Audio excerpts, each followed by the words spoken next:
I'm Stephanie. And I'm Summer. And you're listening to Broke and Broken. Because we're both. The podcast about living your best life by getting real. Hey, broken people. I want to tell you what happened to me last night when I went to the bar with a couple friends. Okay, so first I'm going to tell you I interviewed Faith Harper, she's a sexologist, and we talked about a lot of stuff about, consent and sex and all this stuff. And I have a point to this, and I'll come back to it in a second, but I'm telling you so you'll remind me to get back to it. So what happened at the bar last night? I'm sitting here talking to her, and he walks outside to go talk to somebody outside, right? So, as soon as he leaves and it's just the two ladies sitting there, this fool comes up. And, and he starts, trying to flirt with us or whatever, and we're just kind of, initially trying politely to, okay, we're not interested. And, of course, we're sitting at the bar, so on backless bar stools, right? And he just keeps getting closer, and we're both, moving away, and he literally starts, rubbing his junk up, on my ass, and, no. Yeah. Okay, so I move away from him the first time, and because he seems pretty drunk, so I'm like, okay, don't want to escalate a situation with a drunk person. That never goes well. So then he moves and he does it more, and I'm like, so I move completely away from him. So he's still talking and pretending he doesn't notice what he's doing, and he fucking does, right? So he does it for a third time, and this because I moved away so obviously. And he actually says, don't think I don't see you rubbing your ass up on my cock. And I'm like, I ain't rubbing nothing on you. But if you touch me one more fucking time, we're going to have a problem. So he's like, oh, so that's how it's going to be. And and as soon as I said that, I finished my drink in one big shot because I'm about to smash him in the face with this glass, and I don't want to lose my drink when I do. And so at that time, actually, he came back in, and he's like, he could tell something was wrong. He's between us, and I told him, I was like, that motherfucker touches me one more time, I'm gonna knock his ass out. So yeah, so I'm just like, what the fuck is wrong with people? First of all, you don't fucking touch people without consent. Yes. You don't be rubbing your genitals up on somebody. I know, because that's just disgusting. What the hell is that about? And so then I told this story to a couple of guy friends today, and then I got really irritated because their response was, well, he's just a jackass. You can't ignore guys like that. And I'm like, fuck you. That's sexual assault. Yes. And by every fucking definition. Exactly. I'm like, no, being a jackass was the talking to us after we, we're clearly not interested. That was being a jackass. Or the guy who hit me up as soon as I walked in, who's hollering at me, hey, I asked you a question. I'm like, yeah, I know. I don't really care. I'm just going to go get my drink. That's being a little jackass. But when you start touching somebody and rubbing up on somebody, no. And I'm a little sorry that I didn't punch him in the face. Or actually, I should have punched him in the dick, because that might have helped him remember not to be rubbing it up on people. So anyhow, how that connects in with Faith was, it also made me think, because of those conversations with these men who clearly don't get it, and they don't get it partially because they don't have to worry about this as much. Because literally, I literally couldn't go anywhere. This guy had pulled a bar stool right behind mine and her, so I couldn't push my bar stool away, and he's directly behind. He had moved to the side, so I could not get out. They're acting like I'm being excessive, and I'm like, no, I was about 10 seconds away from hitting him, and if my friend had not come back, that's where this was gonna go, and I probably would have went to jail. But but anyhow, so that made me start thinking about this whole, and I think we've talked about this before. I was talking about this with another advocate the other day about these, because you said that sexual assault. And so I've been thinking, because one thing that's kind of bugged me a little bit is in the interview with Faith, I talked about, I mentioned being raped at 14, right? But I called it sexual assault. And so I've been thinking about, there is a difference. And I wish I had used the more technically correct term. I mean, because technically sexual assault is the broad umbrella term, and rape is a subcategory of that, a more specific classification of that. And it's a more, criminal. So, right. Yes, absolutely. Right.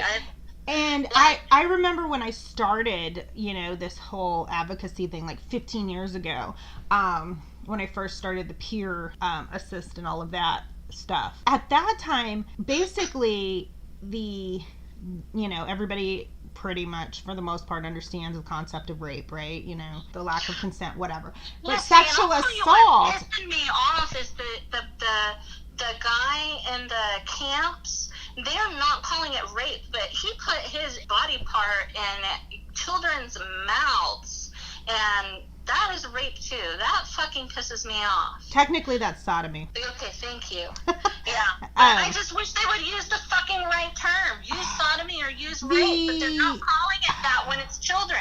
They want to call it sexual abuse. You know what? Touching a child outside of their clothing is sexual abuse. Let's call sodomy sodomy and rape rape. So what is the legal term to what Brock Turner did, sticking that stick in that woman's vagina? Is that also sodomy? It varies by jurisdiction. In most jurisdictions, that would be called some sort of like rape by instrumentation or something like that. Okay. All right, I'm trying to fix my words. Well, and that's what I'm getting at is when I was, you know, way back then, you know, we all kind of understood rape. It's still pretty much the same definition, but sexual assault usually was applied to the more serious assaults, you know, attempted rape, molestation, you know, these forcible assault. And now, you know, we're seeing that applied much more broadly and sometimes misapplied, like the situation that we've discussed before where a woman labeled it sexual assault where he was flirting with her and touched her arm. Well, that's not sexual assault. And the mislabeling is making things difficult. So I don't know. I think these people need to start understanding these terms and be more specific with them. Obviously, myself included, because I sometimes use words when there are better words for it. But yeah, I think like I like using. Sarah posted this the other day, and it's something like I'm determined to use. To not say, you know, that I do advocacy work or work with, you know, trauma victims, but to say, you know, we do trauma healing. I think that was huge for me. Okay.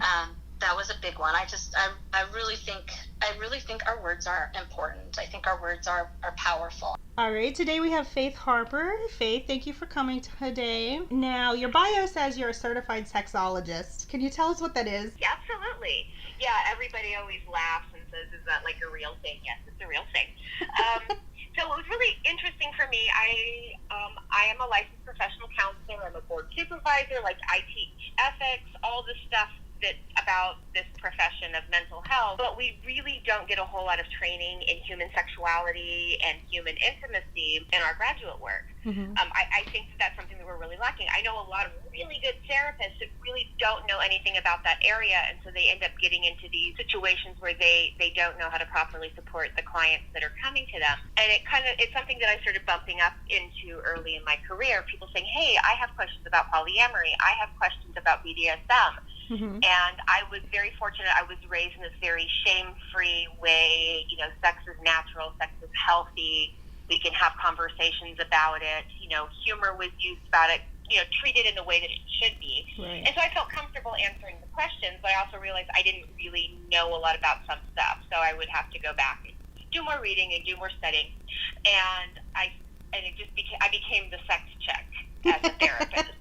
Like, you know, you can, you know, I was running groups about healthy sexuality and community mental health. You know, people were like, oh, we'll go ask Dr. Harper. Like, she can answer that, or at least she won't freak out if you ask. Right. And so I went back and did more studying in that area and earned my postdoctoral certification as a sexologist. So a lot of the work that I do is surrounding couples in intimacy and just all the ways that can look like and be normal. Like, I have these very wide margins of normal, and even just taking the shame out of people's experiences and their desires is so important. And I live in one of the biggest cities in the country. I'm in San Antonio, and there's only a few of us that do this, even being in San Antonio, and that's a shame. Yeah. So it is really about just what, you know, the expression of human sexuality and what that looks like, and then how to help people when they're either having issues or they think that they're having issues because what's normal and healthy for them is something that culture tells them is not okay.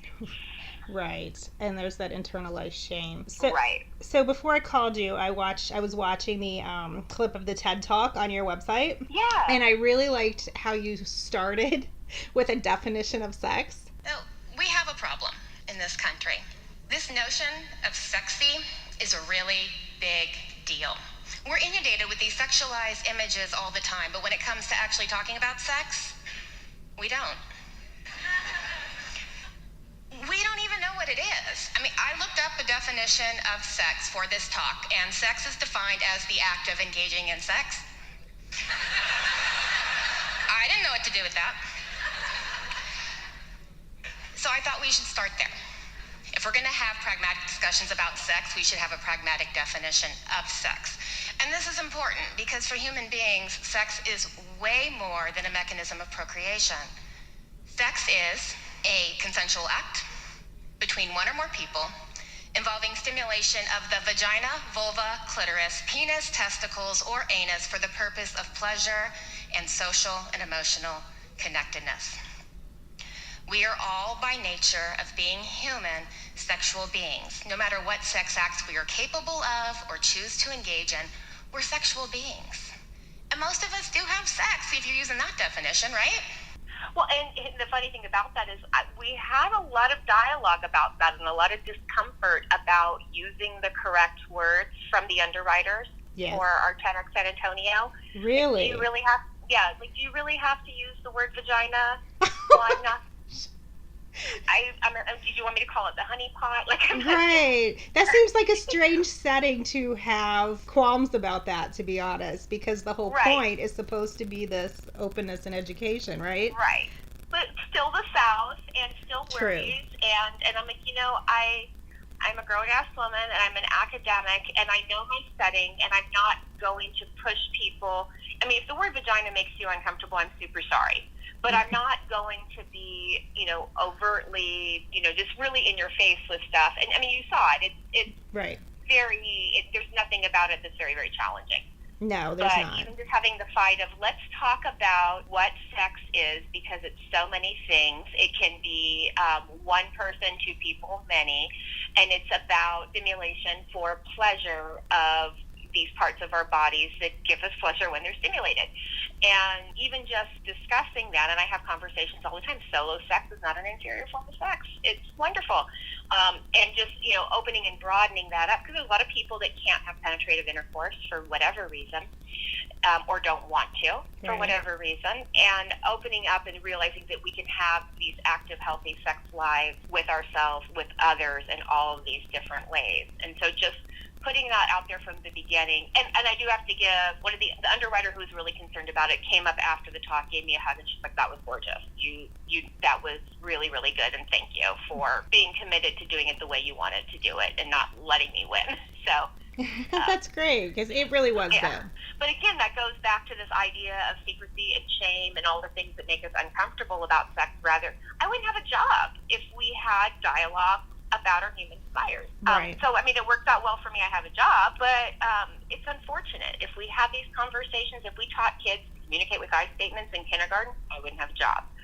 If we taught people that their bodies and enjoying their sexuality was not a shameful thing, I wouldn't have a job. Like the things that we should just do as human beings, I'm having to go back and help people re-explore, and it shouldn't have to be that way. Right. And I mean, that was kind of how this podcast came to be, was because I do that. And of course, I'm not qualified as you are in any area other than law, but well, you're seeing it in law, and you're seeing stuff coming up that they're saying, these laws about we need to prevent sex trafficking, and so people can't advertise, and how that's affecting massage therapists and body workers, and how we're still using law to shame sexuality. So you are very qualified because you see it too.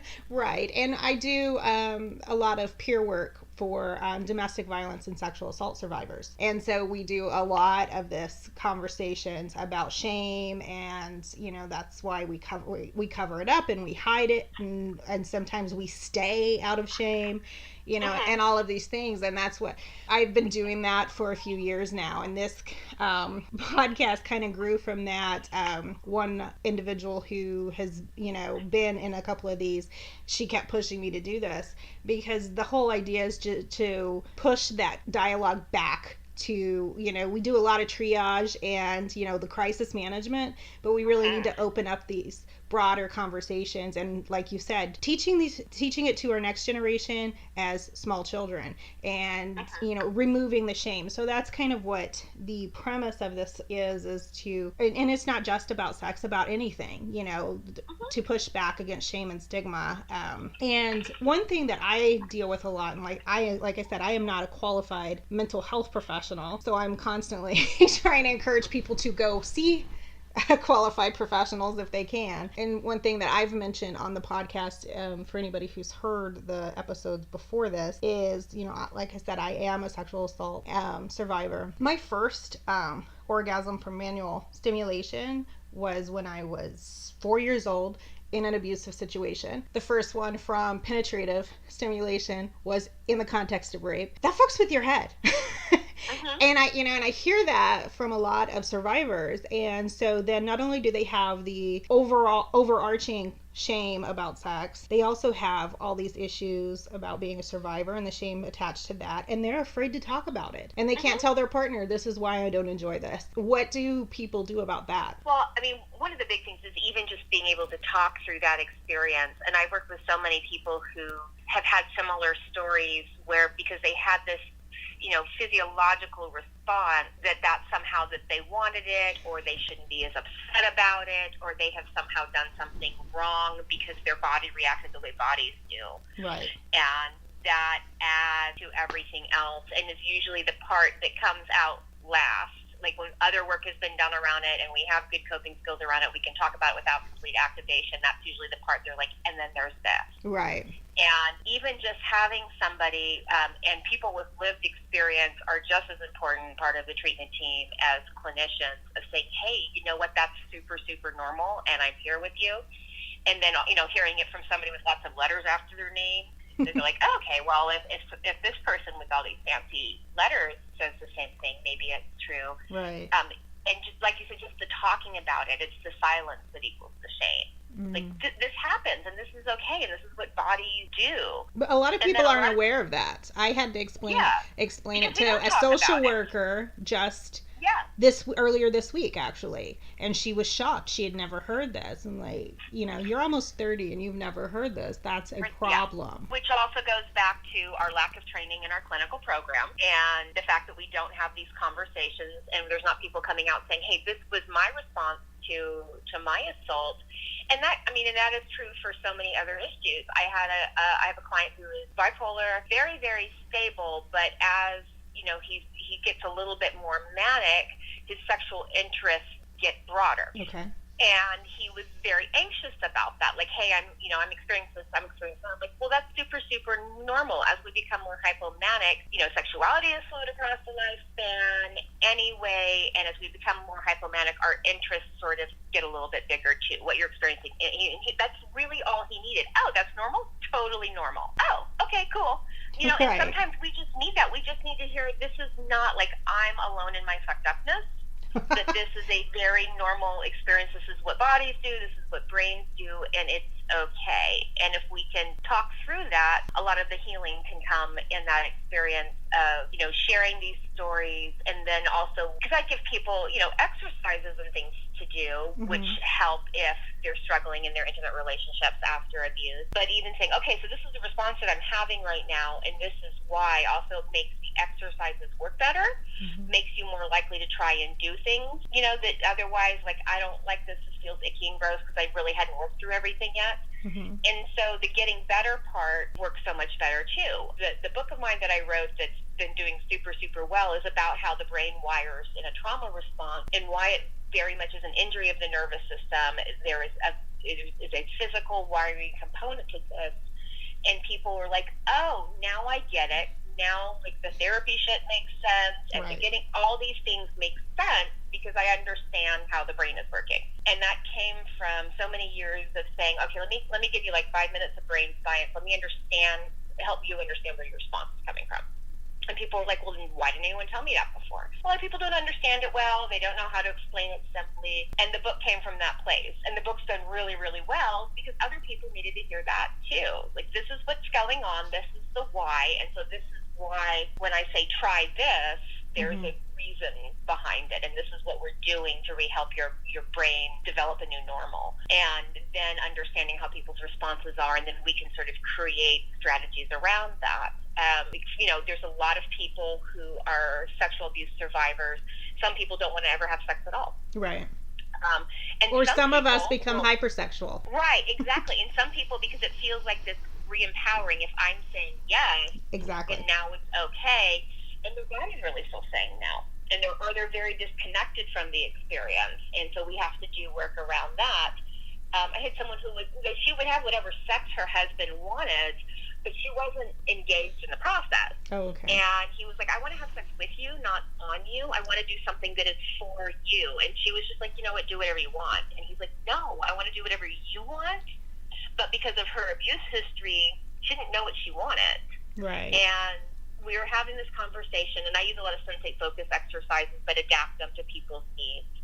And he said something, like it was an offhand thing, like, I can't even compliment your body. I'm never even allowed to compliment anything other than your face. And I'm like, okay, now I have an idea. Now I have something. Are you comfortable with your face? And she said, yeah. So I said, why don't we set the sensate focus exercises where you just put a pillow in your husband's lap and he strokes your face. Nothing else, doesn't touch anywhere else on your body. Just strokes your face. Mm-hmm. And her eyes kind of lit up, and she's like, that sounds really great. Like, I would love that. And he was like, you like, I can do that for you? Like, he was so excited to have something he could do that was for her. Aww. To reconnect through touch, and it not be about him just having sex on her. And well, good for him for wanting that, because there's a lot of men who are perfectly happy just doing it to you instead of with you. And those aren't the guys that I work with. I actually work with a lot of cis straight men. Mm-hmm. And of course, they're the ones that are actively seeking out therapy because they don't want to be that guy. They don't want the toxic masculinity. Good. And so that's so affirming that we're going in a good place in the world, that all these men are like, hey, how do I do this? How do I not be a dick? That's always a good goal. Yeah. Well, and I have conversations with men too about how, like, they need feminism more than I do. And even my gun-tote, very Republican dudes, when I started explaining all that to them, they're just like, oh, okay, yeah, right on. But like, being able to, like, understand where the response is coming from, and then mm-hmm. adapt the healing strategies around that. And again, that's stuff that we aren't teaching in graduate school programs. And I mean, the information's out there. If you're doing this work, you have to really actively seek out training in that area and do a lot of reading and find your tribe in finding these really good strategies that work. A lot of the other therapists that I work, they send people to me when it bumps up against that, because they're like, I don't know anything about that. I mean, I could read what you're saying, but I don't know how to adapt that and work with that. And I'm uncomfortable with the conversations because of my own shit. Okay. And that's a bummer. So, for your listeners who are saying, yeah, my stuff is really very much about sexual intimacy, is finding a therapist who does a lot of work in that area. You don't have to have a postdoc, but there are people that have done a lot of reading and work and do specialize in that area, and you can find that information on their website. Or even, there's people that are certified sex coaches and intimacy coaches and stuff that can be very, very helpful and just comfortable with the conversation and open to going, I don't know, but I know somebody who does. Let me staff that, and can work with those areas that we have a lot of shame around. So what does a sex coach do? They do a lot of the training on that and the psychoeducation around that without being licensed clinicians. Oh, okay. And if they're good, they know what their lane is. No different from a paralegal knowing what they can do for you versus what is actually your job. Right. I work with a lot of life coaches and stuff who will contact me saying, okay, I just realized this is deeper than I thought. They really need some trauma therapy. Okay. This is out of my lane. But sometimes people just really need a lot of psychoeducation and information, and that can be of benefit. And then we also have people who do the body work, surrogate partners, and people who are very extensively trained and certified to help people through it in a physical way that a therapist can't do, because we don't do hands-on work. So there is a wide range of people out there that can really, really help with those intimacy-involved issues, depending on what their training is and what their scope of practice is. You mentioned touch, and that was something that you talked about in that talk as well. Can you kind of overview the theory you were talking about with the touch? Yeah, I mean, we're all hardwired for touch. I mean, we absolutely need it to survive. One of the examples that I give is King Frederick II was really, really curious how language developed back in his day. And he was like, is this something that we're born with or something that we develop? Which obviously we know it's something we develop, but he didn't. Right. He didn't back then. And so he decided to do an experiment where they had these infants and they took them away from their mothers. And they did not... Yes. Yeah, it's like we're doing that today in 2018 or something. Yeah, history repeats itself. But anyway, I'll get off my soapbox for a minute. They had these nurses that were...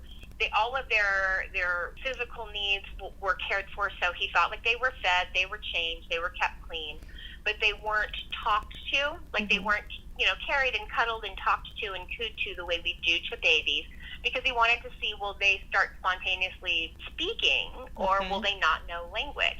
Well, his experiment failed because all the babies died. Because even though they were being fed and kept clean and all the things that we theoretically need to stay alive, we also need touch and connection. And we now know that all the feminist psychology theories of the 70s are right. We are hardwired to connect. And so touch is such an important part of our connection. And I'm not even saying just sexual touch. Right. There's healing touch. There's romantic touch. There's sensual touch. And so one of the first things I do when we're doing like sensate focus type exercises, have people think about what all those layers of touch and mean to them. Because I'll have people come back saying, actually, we're doing a lot of sexual touch, but I realized that I was missing the sensual stuff, and I needed more of that. That was missing for me. And so breaking down like what those things mean for them, and then so adapting our touch exercises around that. And sensate focus, and mine's sort of trauma informed adaptive, because that's my background was trauma therapy. Okay. I'm so much fun at parties. I talk about trauma and sex. So having to adapt it around that, and it's very much, people are like, oh, so it's like massage. I'm like, yeah, but it's not like massage in undergrad where somebody gives you a massage and you're supposed to put out. The point is to re-engage through touch, and the end goal is not actually sex, but when you're the giver in that exercise, really connecting to your own body and your enjoyment of the experience of touching your partner's body. And then you take turns doing that on separate days. And if you feel relaxed and comfortable and want to have sex, that's great. If you're like, that was lovely, now I want to roll over and fall asleep, that's great. It's not, okay, we're going to do this and then have sex. The touch is the goal. And being able to set up boundaries. So for people who have those abuse histories of saying, these are places that I don't want to be touched, or I don't want you to use an oil or a lotion. The greasy feels gross to me. Right. Use baby powder, or to be able to define and verbalize their boundaries and have them respected, and then really focus on being the receiver and enjoying that experience, and then also being the giver and enjoying the experience of touching and appreciating your partner's body. And people said, like, that felt really silly. It felt really weird to me. And I'm like, I know it's weird. It's fucking weird. You're paying me to have you do weird shit. I got it. But, a few times in, they're like, oh, now I'm getting it. But we have this idea that it should be this intuitive, romantic, beautiful thing, and we're going to run across a field of flowers in slow motion to each other as the credits roll. Damn those romantic comedies. Yes, that is not sex. I have never had it work that way, and I'm good at it. So sometimes it is a process that we have to engage in, of relearning each other's bodies and communicating in a different way, and breaking it down and having to rewire connections that have been fucked up, whether it be cultural messages or abuse, and having to rewire those to have a good experience again. And then it does become more intuitive, and you can run in slow motion to each other if you want to. Once you've done the work, but a lot of times we have to do the work first. Right. Now, you mentioned polyamory earlier. We actually did talk about polyamory quite a bit in episode 3, which was completely unplanned, but it turned out great. So when people come to you and talk about polyamory, do you find that one of their primary hesitations is about the cultural messaging? Because having been in poly relationships, I think that was our biggest problem, honestly, was the social stigma and being right, and being afraid to tell people, because people don't take it very well. Yeah, and they don't understand it, and they see it somehow as a threat to their monogamy, like somehow me eating bacon is a threat to you being vegan. Like, it's not. And I again, that takes it, and also polyamory and BDSM being the two that people have a lot of shame and stigma around, that they're having to work through, of just normalizing that, talking about the research, talking about where polyamory comes from. Essentially, when we were nomadic people, polyamory made sense for survival of the species. As we started to settle and grow shit and be in the same place. That's how I understand anthropology. That's a very technical definition. We grew shit and stayed in the same place. Right. Then monogamy made more sense for survival of the species. I don't know that that's necessarily true, because my tribe is Choctaw, and even with once we became sedentary, we still openly practice polyamory. Yes. But I think possibly it's because you were tracking lineage through the mother, so paternity of the children didn't matter. So you could fuck whoever you wanted, and nobody cared. Right. Oh, and I've got a funny story about that too. But okay. I mean, but that's exactly what happened. It theoretically made sense, so a lot of people did it. But in terms of evolution and how the brain works and our desire for those kinds of relationships didn't really change. So about 50% of people are still wired for polyamory. And I've got hilarious stories about that. My son's dad was white, and he did not understand why my brother had so much say in the raising of my son. Like, well, because he's a known relative and you are not, in terms of Choctaw culture. So, right. And because even though settling down made theoretical sense for survival of the species, it still wasn't our wiring. And so culturally, a lot of people still didn't practice it. And a lot of people still really praised polyamory because that's their wiring and that's how their brains work. And it's really about a 50-50 split.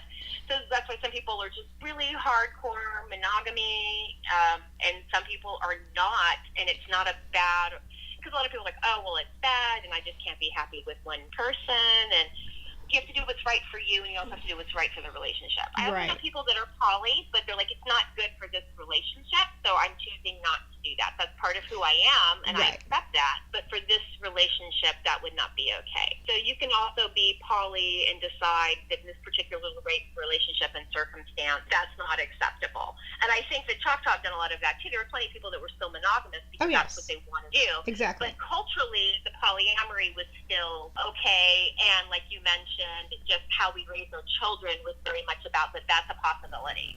Who you were saying dad is, we don't know if that's true or not. Right. And and the big thing with polyamory is just the negotiation and the navigation of it. I see people who do it very, very successfully because they're super open. They very much attend to their primary relationship, and they do things that are safe and affirming for everybody involved, versus I'm just going to go do whatever the fuck I want, peace out. And when I see people bump into problems is when they stop doing that part, when they stop having the open, honest dialogues and talking about the jealousy issues and negotiating these roles in their lives. That's where it's typically not the polyamory. Right. It's the lack of healthy discussion about it. Somebody's jealous and resentful, and they're like, well, then you just have to get over it, rather than working through those issues. And there are people sometimes that the relationship is failing, and so they think polyamory is going to fix it, and that's obviously not going to work. I'm like, if you wouldn't have a kid to try and save the relationship, don't get a girlfriend to try and save the relationship. Adding more variables does not make the relationship more stable, ever. Right. In fact, polyamory is difficult to do. I mean, it's fun, and it's worth it for so many people, but it's going to take a lot of time and energy to do things well. So you have to be committed to not just, well, hey, I get to go out, but I have to attend to two people's emotional content and physical needs and all these other things. And I'm going to have all these conversations that we're not taught to have in our culture. And you're going to have to do a lot of fucking introspection and work and jealousy work. Even poly people still get jealous. There's also that, well, if you're polyamorous, then you don't get jealous. Sure you do. Everybody gets jealous. But how do you work through that? I mean, and all that stuff comes up. I have people that I've worked with for a long time. They don't come in a lot, but maybe once or twice a year because something pops up that they want to handle in a healthy way, because it's something to do with anything with their relationship, but especially my poly people. Like, we were doing really, really well, and then this thing came up with this other partner that we have, and so we need to handle that differently. I have this ongoing conversation with, Stephanie, the co-host on the podcast, actually, because she is she calls herself a serial monogamist, because so we discuss, I'm not, I guess, technically poly. I guess it depends on your on the definition of poly, because nobody seems to have a consensus on what the definition actually is. Because some people would say I'm poly, some people would say I'm just single. Because I tend to prefer friends with benefits arrangements. Because to me, friendships are, and I think part of this is a cultural component. Friendships are deeper, more permanent relationships than romantic partners. And I just happen to have sex with my friends sometimes, you know. But once we no longer have sex, we're still friends, you know, because we're like family. But if they can do that without getting butthurt, it depends on the guy or the girl. I've had good experiences with, but I think part of it's also I'm very honest and upfront in the beginning. Like, okay, if we're gonna do this, I'm not gonna play with it, you know. You can't go getting mad about it, or we're just not gonna do that. So we have this conversation about monogamy a lot, and I understand some people like her just prefer monogamy, right? But I feel like the social context, though, like there are a lot of people, and I judge this a lot by a lot of the married men who hit me up, because I end up being their therapist, which is weird, but okay. And is that they would actually like to be poly, or, you know, at least explore, or more open sexually even. But the social messaging is that they can't be. Like, monogamy is required. The sexual exclusivity is required, or you don't love me. So their options are to either sneak around to get their needs met, or to be deprived in that way because they can't be open. Is there any hope in there being a shift in that to where socially it becomes more acceptable to be open and not have that problem? I think that it has been, and of course, you know, I'm seeing it because I live and work down on the margin, so maybe I'm a little bit more hopeful in that regard, but I see more and more people having those conversations and being more open about it, and we're seeing more positive stuff about it. I just tweeted an article about it, and it was in like a bride's magazine about polyamory, but they made it like this new thing, like millennials have discovered polyamory and avocado toast, and I'm like, no, sweetie, sit down. How inventive we millennials are. Yes, avocado toast is fucking delicious, so thank y'all. And so there's stuff out there. They're making it seem newer than it is. Right. It is obviously ancient, but we are starting to have more dialogue about it. As I mean, I know in some ways the pendulum has swung far to the right, because we're having, you know, we get marriage equality and then we get Trump. You know, that's pretty typical. Is people feel uncomfortable about these big changes, and we get this pullback. The pendulum but one swing. of the big changes that I am seeing is more interest and acceptance of polyamory, to the point, like when I get a couple that comes in after an infidelity, and I'm just like, do you want to be monogamous? I mean, did this infidelity come because you really want to be polyamorous? Because that's a whole other conversation. Like, you didn't do it well, obviously, but if that's something that you're doing it because you have that need to fulfill, we need to have that conversation, because you can't, you know, we can't kind of fix this infidelity and this happens again later. So that's one of the first questions I have, and I always kind of get this blank, you know, mouth agape response that I even ask that, which surprises me. But I mean, in terms of, like you said, what's the definition of polyamory? I love the ethical slut definition, and it's just kind of any larger experience of partnership, because some people say, well, if you swing, that's not polyamory. It has to be, you know, another committed secondary relationship or whatever. And they use it to be more open to having multiple partners and multiple experiences, whatever that look like. I know some people that are probably more emotionally polyamorous, that they don't have sexual intimacy outside of their relationship, but they're allowed that the emotions and the flirting and the texting, and that's good for their primary relationship, but actually having sex with somebody else is not okay. So there's so many ways of doing it and negotiating it that people have found work for them and their situation. And I know a lot of people say, well, that's not polyamory, but it is, because the emotional component can be just as powerful, if not more so, than the physical intimacy. And for some people, it's like, you better not love them, you better not like them, you better not kiss them on the lips, but you can fuck them all day long, because that works better for them. I mean, it's all about everybody's individual needs and having that met. And I know, especially for men who are, you know, poly-hearted and they're in a monogamous relationship with a woman, they also have all those shame messages about, well, this is just what guys do, men are just fucking whores. Obviously, you need to, you know, correct yourself.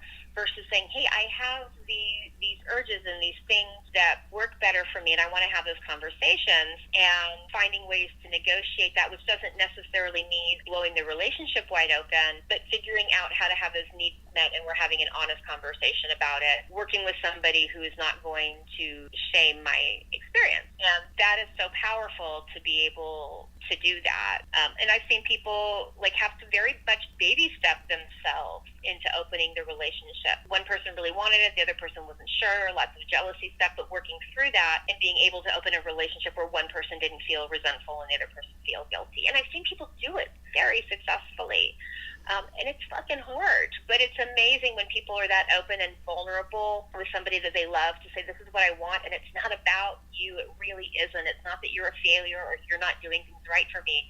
This is just about my wiring, and I'm going to be a better and happier human being if I have these needs met and don't feel shitty about it, and not doing it in shitty ways, because doing it behind your back is hurting you far more. So what happens when the partner isn't open to working on anything? Like, you know, I mean, we're in the Bible. I live in the Bible Belt.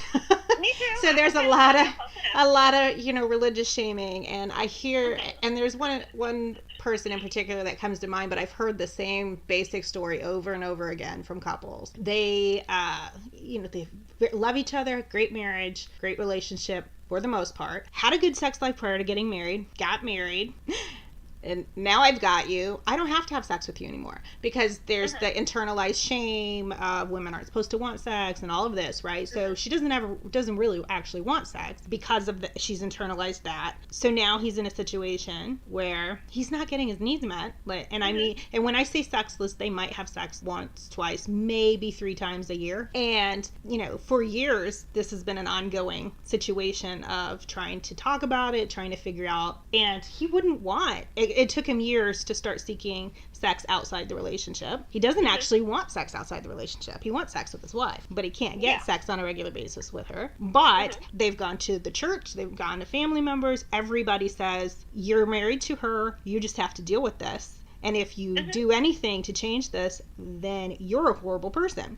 So what do people do in that situation? Because the social messaging is actually so damaging, and it doesn't encourage them to, you know, work together and negotiate to actually make sure everybody's needs are met and they're happy. But they don't want to leave the relationship because everything else is good. It's good, right? Like they're married to their best friend. Their best friend doesn't want to have sex with them. Yeah. Yes. And I see that. I see that so much here. And then we have the added layer too of I've seen and worked with men who, so rather than turning outside their marriage, they're using porn, and then they're accused of being a porn addict. And he's like, I can't do anything right. Like, she doesn't want to have sex with me. Okay, I mean, so I'm going to have solo sex. Now you're a porn addict. No, you're not. And there's no such thing as porn addiction anyway. You can have a problematic use of sex or porn or licorice or shoes or anything, but porn itself is actually not an addiction. Like, you know, so we do set people up, and it's like, so all my orgasms belong to my partner, and I'm only allowed 3 a year with them. You know, it's so toxic to everyone involved. So not only, like in your situation, is the man hurting and wanting this better connection with his partner has been shamed away from her own sexuality. Right, which I feel bad for her for that, because it means she's missing that too. She probably doesn't realize what she's missing, but she is. Right. And, you know, and unless she's, you know, sort of ace or gray or dummy, which it happens, but it's a fairly small part of the population. And I know plenty of people that are demisexual that still have active and happy sex life with their partners because they make effort in that regard, so they know. Now, what does demi mean? I forget. So ace asexual are people who, it's kind of the third orientation, who are genuinely not interested in sex. And it's not because of a trauma background or something, but they're just really not wired for it. And then demisexual are people that they have to have a very, very strong emotional connection before they get turned on, which is really a lot of people to a certain extent. But for people that are demisexual, they really, really need the emotional connection. And I think that's what Stephanie is. That's why she's monogamous, because she needs a good relationship first before she can have sex, and that's why she cannot understand me at all. And you're like, it's no sex. Right, exactly. You know, Right, and all of those experiences are okay. And then the gray sexuals are people that get turned on in certain circumstances, and it's not necessarily about emotional closeness, but they really don't crave or want sex on the regular. There's kind of a running joke in the AIDS community that why would we have sex when we can have cake? Cake is delicious. Oh, cake is amazing. Have you not had good sex? And they're like, have you not had good cake? Like, they just don't. It just doesn't. And can I get both combined? Because I think that would be heaven. Totally doable. So just lay down like a plastic shower curtain so you don't get frosting everywhere. But it's just this genuine. This just doesn't do anything for me, and that's not related to cultural messages or anything else. It's just people's wiring. They may still want romantic relationships. They may have a headache and still masturbate because the orgasm helps, but it's just not their go-to thing. Okay. It's just it's just not really so much on the menu for them. So some people are genuinely like that, but I have found people who are like that and aware of it still attend to their relationships because their partner has a need. Sounds like more what you're talking about are people that have been really disconnected from their own experience as a sexual person. I do a lot of work in my practice when people have those experiences, and this also goes for people who are LGBT who have been told that they're wrong and bad and immoral. Being who they are. Is my dad is a Roman Catholic deacon and an ecumenical Catholic priest, and Choctaw, very weird combination. That is an interesting combination. I know, right? Well, he married an Irish girl, so the Catholicism went along with it. But having sort of those Choctaw morals and cultural norms and added to Catholicism, but sort of taking it as this big goddess religion type thing that I tell him, like, the reason that I'm a professional perv is because you are. You know that, right? Like, oh, yeah. I love it. So I grew up, like, really knowing the catechesis, but from this broader perspective of what religion and spirituality really should be. And, and my mom was a spiritual director. And so it came from this religion and spirituality can be something that's very, very beneficial. It doesn't have to be shaming. So I'm able to have conversations with clients around that, saying, here's another perspective. I'm not telling you your church is wrong or bad or your values are wrong or bad, but this is what I was raised with. This is my understanding of what this Bible verse means. And being able to work through that with somebody who can sort of be, rather than just saying, well, your church is wrong and stupid, stop. That's not going to help either. Right, because it doesn't help either. And we have these intersectional identities. We have this identity of our church identity, but then also being sexual beings. And you can't take away aspects of people's identity any more than, well, you all need to stop being Choctaw. Yeah, that's not going to work too well. Yeah. So being able to have the dialogues around that, and can they make peace with certain aspects of that, and in to be able to bring in another aspect of themselves. And a lot of times people can. And then, like you said, sometimes people can't. And then you have choices to make in the relationship. Do I stick this out and do things on the down low and find a way to live with that? Do I use a lot of porn and try not to get in trouble for that? How do I navigate that?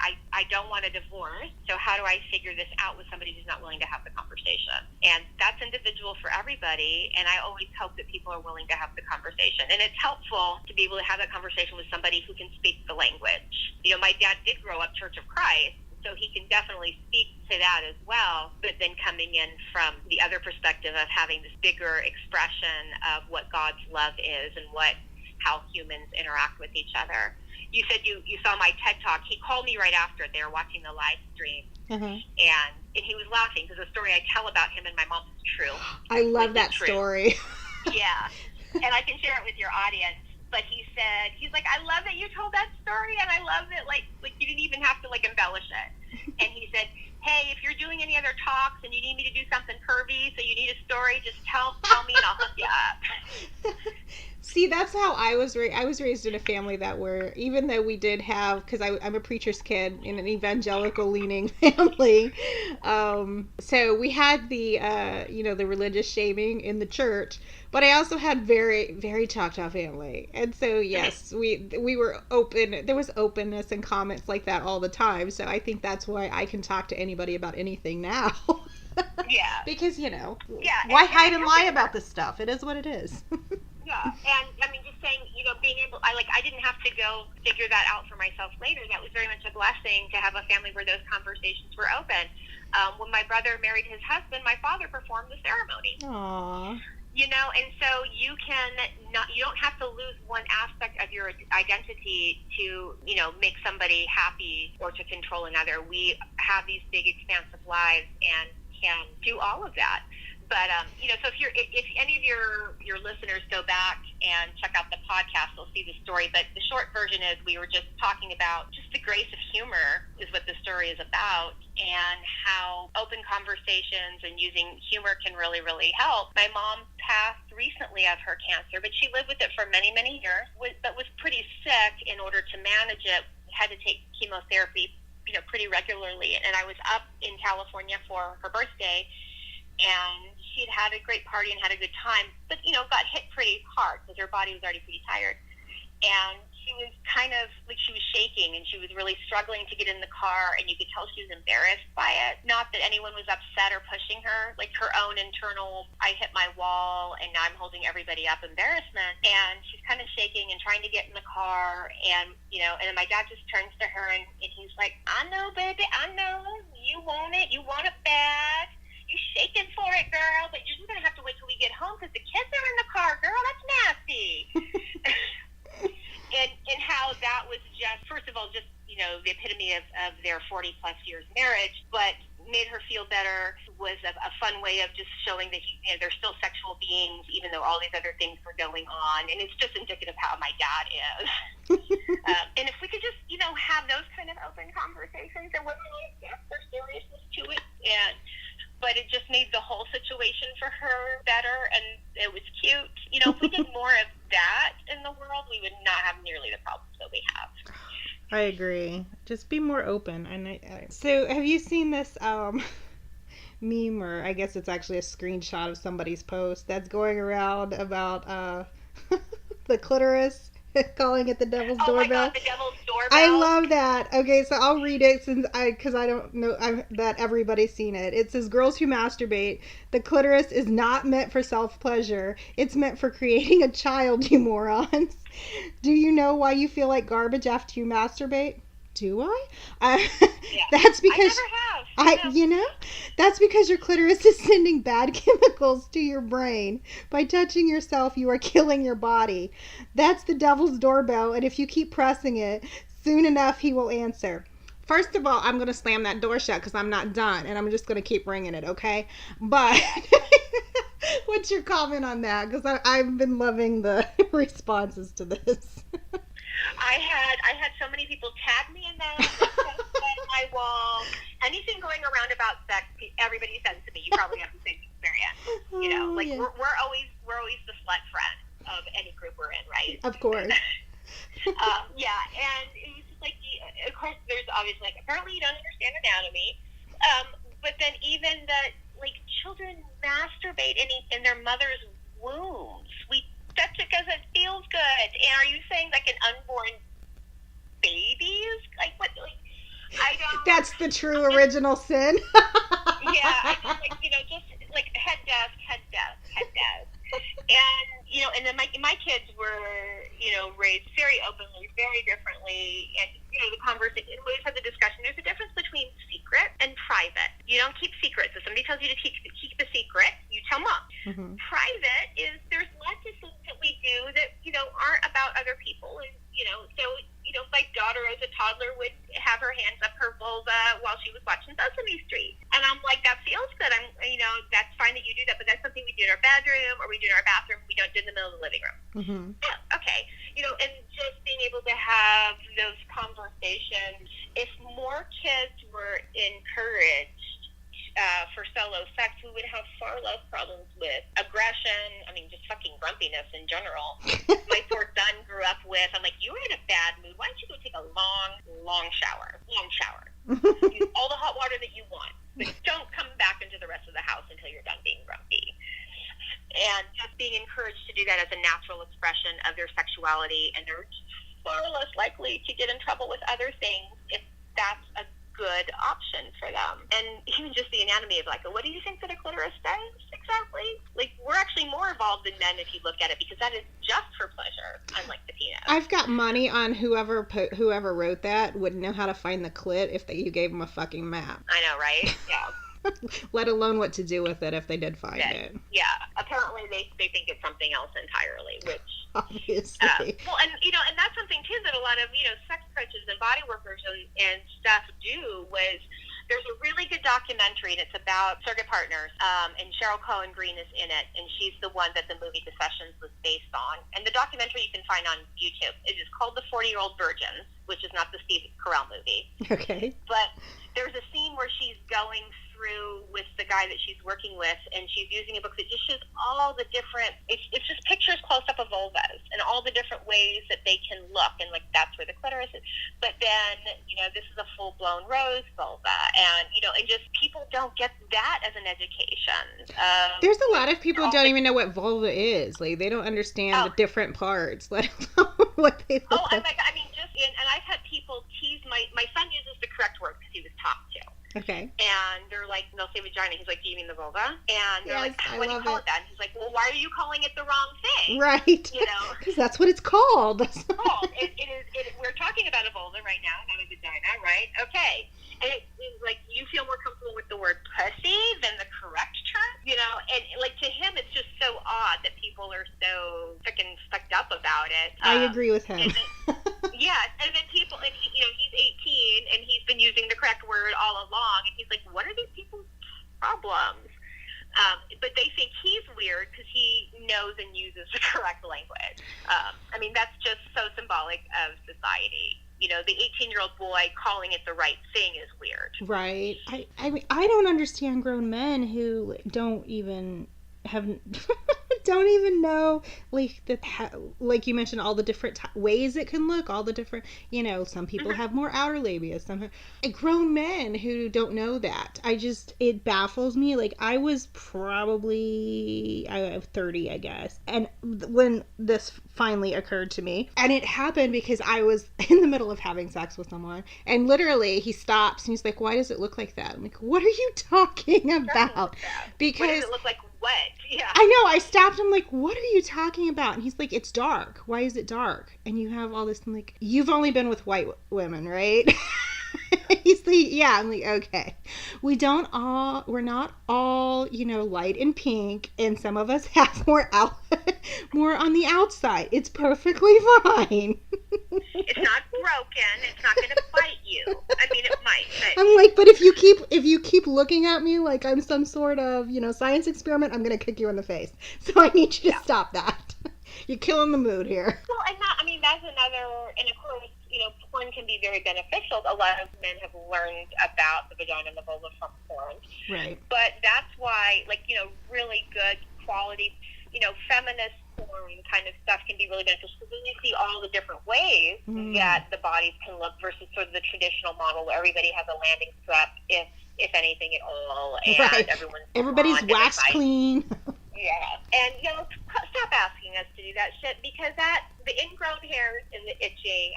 Some women are into that, and good on you. But for a lot of us, that shit is painful, and I don't need to be scratching my crotch in public, and it's not going to happen. Okay, it's not pretty. Don't do that. Yeah, just deal with it. We all hairy. Trimming it down, good. Waxing it all off for a lot of us, not happening. I want them to wax theirs first before they demand anybody wax. Exactly, and I get to do it for you. Oh.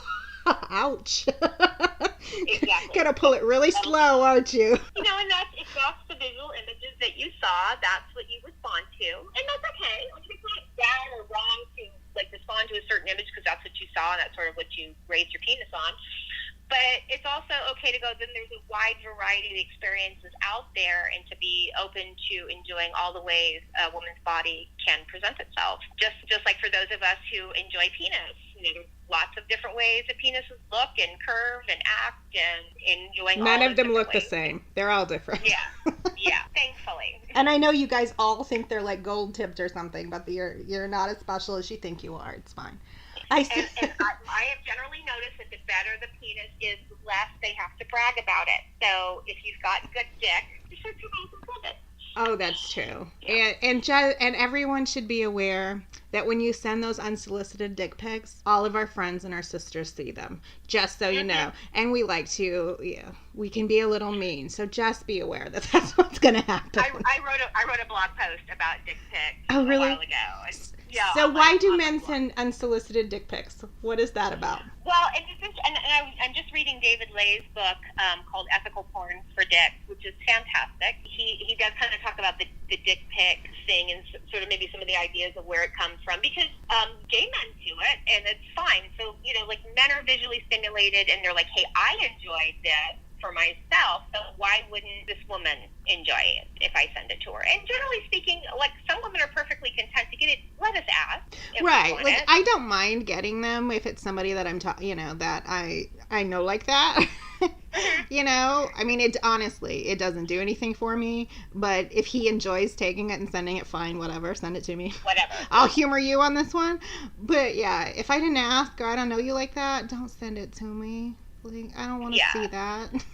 And I've never heard a man complain about, a man who likes men getting dick pics from another guy. And in fact, I sat on Pride Board and would be sitting there in meetings and people would be, swiping through Grindr, and so I would look over and I'd see dick pics, butthole. And so it very much, I think, is just about how dudes are wired, and then the understanding is we're not necessarily wired to be as excited about it as you are. My friend Mark he said he's kind of like that cat that goes outside and goes bird hunting and brings you that goddamn fucking dead baby bird. Nobody wants the baby bird. Stop bringing it in the house. He's like, that's his sort of male understanding of dick pics. Like, I have to remember this is the dead baby bird that nobody wants in the house. Dead baby bird. I have found they stop sending them if you respond with, oh, that's cute. Yes. What my dad taught me to say was, of course, this came from my dad, was like, oh, that's so cute. Is that the miniature version? Oh, I love it. Yes, that works very well, too. It's adorable. They have that in travel size now. Right. Does it get cold? Do you need a little hat? Yeah. See, I'm very not, I don't know. I don't understand. Like, I don't like porn. I don't like strip clubs, nothing like that. Because I don't understand the appeal in looking at it if you can't touch it. I know that makes me a little on the, fringe on that. But, so I don't like the pictures. I'm like, why are you sending that to me? Either you can come over or you can't. Like, I don't need your picture. But I really didn't want to do text sex. Right. Like, don't send me a postcard here. That's not going to do it for me. I got batteries. I'm good. It's fine. Yeah. And I didn't need any help. Well, and I mean, we're super visual creatures, and you are too, but you're like, but I want the visuals to have the follow-up. I don't want to look at it. Otherwise, I'm just frustrated. And if I'm going to have to take care of it myself, I could have done that without your help. Right. My mind works really, really well in that domain. I didn't need anything. Exactly. Outside. I mean, I know you like to feel like you did something here, but you didn't. But if it's doing something for you, and we have that kind of relationship. Right. Yeah. So I'll humor on sometimes if it's somebody I'm involved with. David Lay's books. And Ethical Porn for Dicks was pretty much written for straight men, but it's a phenomenal book for those of us who were just sort of interested in that. And then he also wrote a really good book called The Myth of Sex Addiction, because I get so many people that are sent to me for quote-unquote sex addiction or porn addiction, and I'm like, well, let's parse out what might be a problem behavior in this, because, I mean, and I have some people who have, use a type of porn that I think isn't good for them, and so that's a different story, but generally speaking, being turned on by images is really, really normal. They show human porn to primates and zoos to get them to mate. So obviously we do this, and that's okay. Cave drawing, and they were even drawn in such a way, not only were they dirty, like they were, like you built the fire and the flicker of the flames made them look like they were moving and actually fucking. That was our first movies. So, really? I had no idea. Yeah. You've heard about all the cave. That's some amazing art right there. Yes, and I mean, and David Lay talks about that, and he uses a lot of those cave drawings even in his book. But we invented the dildo before we invented the wheel. Well, priorities, damn it. Exactly. A stone dildo is been dated as being older than like the first found wheel. So obviously this is what humans do. It's okay. I'm gonna start using that example. I love that. Yeah. I have to look up his books. That's good. Well, I mean, like, look at the internet. It was created for the military-industrial complex, but it was privatized for porn. What do we use it for most? Porn and, sue shopping. Well, I think we're about out of time, but thank you for doing this for us. And can you tell us how people can keep up with you, your website, your book, all of that? Yeah. So I published several books at this point. I'm super fancy. But the one that I mentioned that's been a really big bestseller that a lot of people really liked is called Unfuck Your Brain. If the title doesn't give it away, I really like the word fuck. And it's not because I think I'm cool, but I think fuck is a very cromulent word that helps add emphasis. And I write the way I speak. And so if I offended you now, don't read my books. I have the website, The Intimacy Doctor, and that's DR, not doctor spelled out. And that has a lot of like my articles and my media and my books. And my husband is the sweet and kind and caring man who keeps up with that for me. And then my website that's more about my consulting and my private practice and stuff is Faith G. Harper. But I'm on Twitter and Facebook and Instagram as The Intimacy Doctor. And the funny story about that name is that all came from doing the TED Talk. They said, like, you need to have a social media presence. And I'm like, and so I started Twitter and shit just because I was doing TED.